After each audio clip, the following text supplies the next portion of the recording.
Bueno, seguimos acá en Final Abierto, siempre hablando de política, siempre entrevistando ahora a los candidatos para la elección PASO el día 9 de agosto.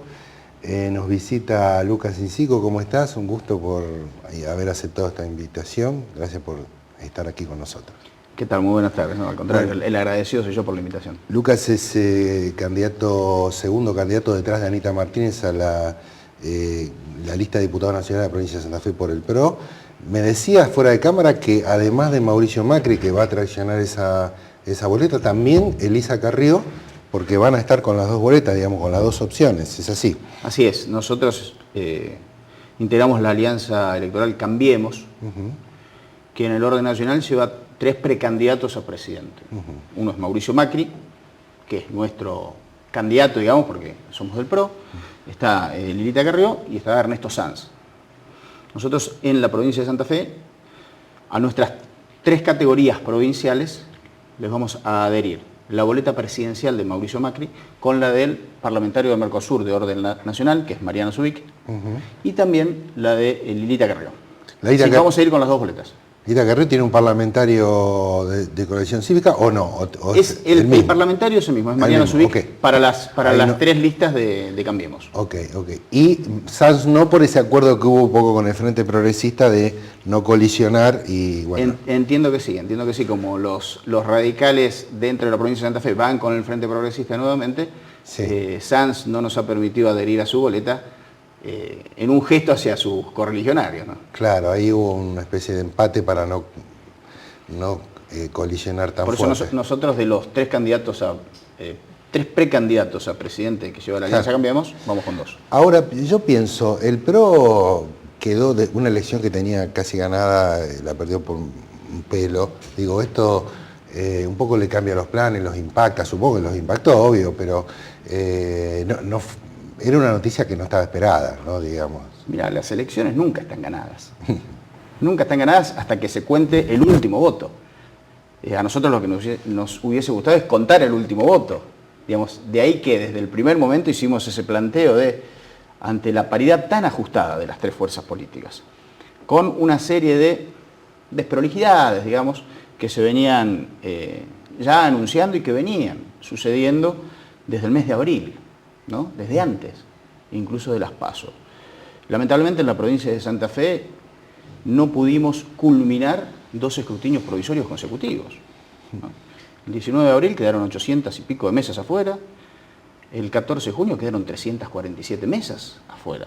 Esto más toda una sumatoria de cosas, e insisto, la paridad tan chiquita de lo que fue prácticamente un empate técnico, nos hizo pensar a nosotros y a otras fuerzas políticas también, ¿no?, que el mejor modo de despejar cualquier tipo de incógnita, que lo mejor para la salud democrática de la provincia, para darle certeza y certidumbre al resultado, y además para darle verdaderamente legitimidad a quien a la postre resulte electo, fuere el que fuere, era contar los votos. Lucas, pensá que la decisión esa que finalmente tomó la Corte de la provincia, de decir, bueno, no se cuenta más, no estás de acuerdo con esa decisión, evidentemente hubieras preferido que se cuenten todos los votos, ¿no? Yo creo que hubiese sido lo mejor. Hubiese despejado cualquier tipo de incógnita. Y si el ganador, como resultó ser, era Miguel Lichi, hubiese salido con una legitimación mucho más fuerte.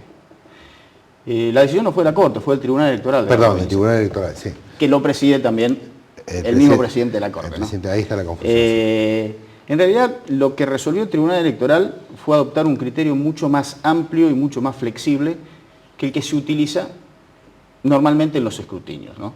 Y esto era que ante la mínima duda, ante la mínima discrepancia o irregularidad entre la documentación oficial de la mesa y los certificados de los fiscales, que es en realidad el primer paso del escrutinio, ¿no? El escrutinio se hace con eso, se hace con los papeles. Claro.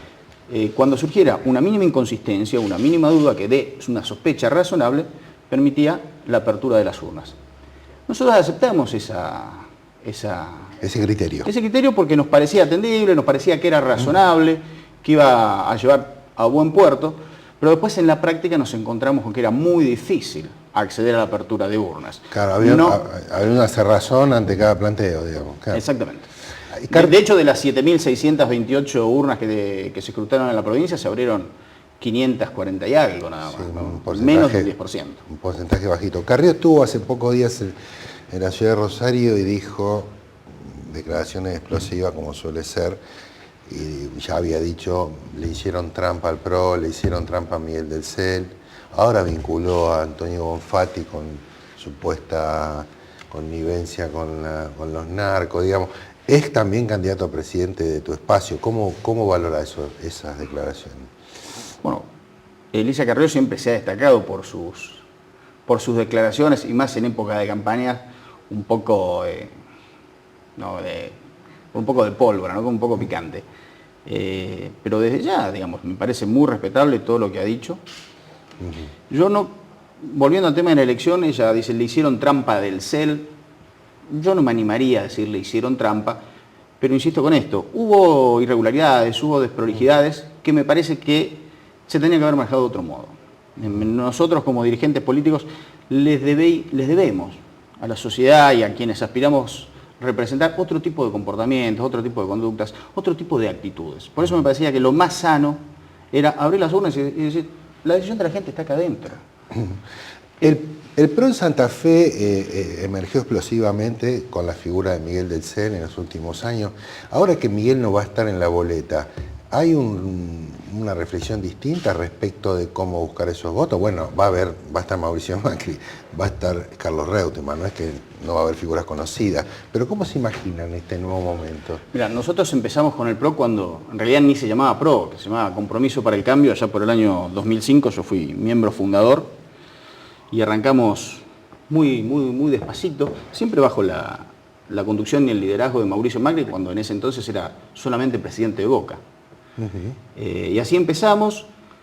En el año 2009 hicimos una muy buena elección y de hecho logramos meter 2 concejales, uno en la ciudad de Rosario, que fue Laura Huescan, y otro en la ciudad de Venado Tuerto, y a partir de ahí empezamos a crecer. Obviamente, cuando en el 2011 llega Miguel del Cel, es una figura electoral enorme, con todo lo que implica y su gran significancia, y estuvimos con nada y con menos de 3 meses de campaña a 2 puntos de quedarnos con la gobernación de la provincia. Eso rompió todas las matrices, desmadró completamente nuestra pequeña estructura que se venía trabajando y se venía creando. Miguel volvió a ser candidato en el 2013, Miguel volvió a ser candidato el mes pasado, y ahora, como bien vos decís, Miguel no está en la boleta. Pero Miguel va a estar acompañándonos en la campaña. Miguel va a estar acompañando como figura, como dirigente, como presidente del PRO en la provincia de Santa Fe, y a su vez sí van a estar en la boleta 2 pesos pesados como Mauricio Macri y Carlos Reutemann. Digo porque Miguel en un momento dijo, bueno, yo si pierdo me voy a mi casa. Después medio rectificó eso, ¿no? Como que acomodó. Miguel tuvo un gesto que es inusual en la política nacional. Miguel dijo, si yo voy a ser, antes de aceptar la candidatura incluso, si yo voy a ser candidato a gobernador, renuncio a mi banca de diputados. Voy a jugar sin red. Y lo hizo. Pero digo, yo creo que corresponde que si yo voy a ocupar un cargo de mayor jerarquía, lo otro lo deje. Bueno, hay opinión en contrario. Hay gente que dice que eso no corresponde hacer, digamos, es interpretable, digamos. Hay gente que dice, bueno, sí, hay que tener recursos propios para decir, bueno, tengo este trabajo, lo dejo porque estoy por tomar otro que no sé, algo así, ¿no? Como, vos hablas de recursos. Miguel no vive de la política. Miguel es un empresario, es un hombre que hace 30 años es un empresario agropecuario, es actor, es conocido su nivel de vida. Pero podría haber otros que sí vivan de la política, para eso hay un sueldo. Pero fue un gesto personal de él, y tampoco se lo exigió a nadie, ni se lo impuso a nadie, ni se lo reclamó a nadie de otras fuerzas políticas, ni siquiera de nuestra misma fuerza política o de nuestra alianza Unión Profederal. Fue un gesto de él que a mí me parece plausible y me parece que ha sido poco valorado. Entonces, vos me decís, bueno, ahora Miguel jugó sin red, no fue gobernador. ¿Qué va a hacer Miguel del Cel ahora? Miguel va a seguir trabajando, va a seguir acompañando. Sí, claro. Está de viaje ahora, en cuanto vuelvan unos días se va a sumar a la campaña. Luca, y para ir cerrando, vas a ir seguramente a la Cámara, porque uno puede decir, bueno, el PRO pueda ganar, salir segundo, hacer una elección más o menos, pero probablemente 2, 3 diputados pueda colocar, o 2 mínimo, o 4, o 5. Tenemos todas las expectativas puestas allí. Pero como te dije al principio, hasta que no se cuente el último voto... Digo, en caso de ir a la Cámara, ¿qué escenario te imaginás? Digo, porque se está discutiendo los modelos, a ver, el PRO dice, hay cosas que hay que revertir completamente de esta década. ¿Te imaginás votando la eliminación de las leyes fundamentales del kirchnerismo, cuál sí, cuál no. ¿Te imaginás votando la reprivatización de aerolíneas? ¿Te imaginás votando la restitución de la FJP o algo parecido? No, yo creo que esos temas ya no se van a volver a tocar, ya se han tratado, se han debatido, se han votado, se han sancionado nuevas leyes. Me parece que lo que viene ahora es no una revisión, sino ajustar algunas cosas y seguir para adelante con un montón de nuevas cosas que hay que hacer. Vos me decías, ¿qué escenario me imagino?